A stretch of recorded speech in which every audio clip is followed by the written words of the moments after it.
বাইরে প্রচুর বৃষ্টি হচ্ছে, মন চাচ্ছিল যে কিছু ঝাল ঝাল বানিয়ে খাই। তো বাসায় ছিল ছোট মাছ, তাই আজকে বানালাম ছোট মাছ দিয়ে পেঁয়াজু বা বড়া। আর এই বড়াটা খেতে হয়েছে দুর্দান্ত মজা, আর বানাতে সময় একেবারেই কম লাগে।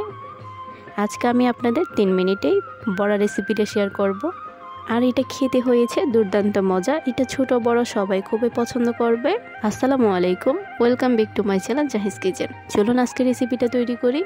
রেসিপিটা তৈরি করার জন্য আমি এখানে প্রথমে নিয়ে নিয়েছি মসুর ডাল। মসুর ডালগুলো আমি আগে থেকে ভিজিয়ে রেখেছিলাম। মসুর ডালগুলো আমি খুবই ভালো করে ধুয়ে নিয়েছি। এই পর্যায়ে আমি এখানে নিয়ে নিয়েছি ছোট মাছ। ছোট মাছের মধ্যে এগুলো নিয়েছি মোরলা মাছ। মাছগুলো আমি খুবই ভালো করে ধুয়ে পরিষ্কার করে নিয়েছি, দেখতে পাচ্ছেন। এই পর্যায়ে আমি একটা ব্লেন্ডারের জগ নিয়ে নিয়েছি। জগের ভিতর দিয়ে দিচ্ছি মসুর ডাল, সাথে দিয়ে দিচ্ছি ছোট মাছগুলো। এখানে আমি অল্প পরিমাণে পানি ব্যবহার করছি, আর পানি না দিলেও চলবে। ঢাকনা দিয়ে ঢেকে নিয়েছি ব্লেন্ড করার জন্য। দেখতে পাচ্ছেন আমি মিহি করে ব্লেন্ড করে নিয়েছি। অন্যদিকে আমি বড় সাইজের একটা পরিষ্কার বাটি নিয়ে নিয়েছি। বাটিতে দিয়ে দিচ্ছি ব্লেন্ড করে রাখা মসুর ডাল এবং মাছের মিশ্রণটা। তার উপরে দিয়ে দিচ্ছি বেশ কিছু পরিমাণে পেঁয়াজ কুচি, সাথে দিয়ে দিচ্ছি কাঁচামরিচ কুচি। ঝালটা আপনাদের অনুযায়ী বুঝিয়ে দিবেন। দিয়ে দিচ্ছি স্বাদ মতো লবণ, 1 চামচ পরিমাণ দিয়ে দিচ্ছি হলুদের গুঁড়া, আধা চামচ পরিমাণ দিয়ে দিচ্ছি আদা রসুনের বাটা, 1 চামচ পরিমাণ দিয়ে দিচ্ছি চাট মশলা, আর আধা চামচ পরিমাণ দিয়ে দিচ্ছি জিরা গুঁড়া। মশলাগুলো দিয়ে খুবই ভালো করে মেখে নিচ্ছি।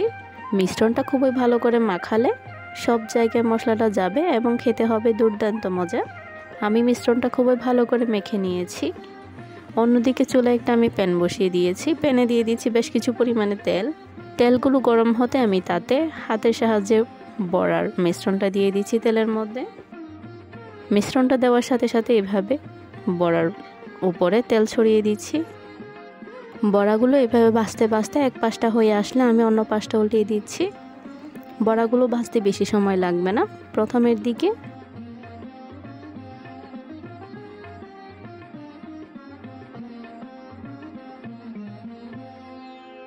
বড়াগুলো এভাবে লালচে কালার হয়ে আসলে আমি বড়াগুলো তুলে নিচ্ছি।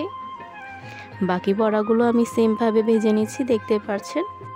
দেখতে পাচ্ছেন আমার সবগুলো বড়া তৈরি হয়ে গিয়েছে। আমি আপনাদের একটা ভেঙে দেখিয়ে দিয়েছি। দেখতে পাচ্ছেন কতটা সফট হয়েছে, আর এটা খেতে হয়েছে খুবই মজা। আশা করছি আজকের রেসিপিটা আপনাদের খুবই ভালো লাগবে। ভালো লাগলে অবশ্যই লাইক সাবস্ক্রাইব করে পাশে থাকবেন এবং সাথে থাকা বেল আইকন প্রেস করে রাখবেন, যাতে পরবর্তী কোনো ভিডিও নোটিফিকেশন আপনার কাছে আগে যায়। ধন্যবাদ।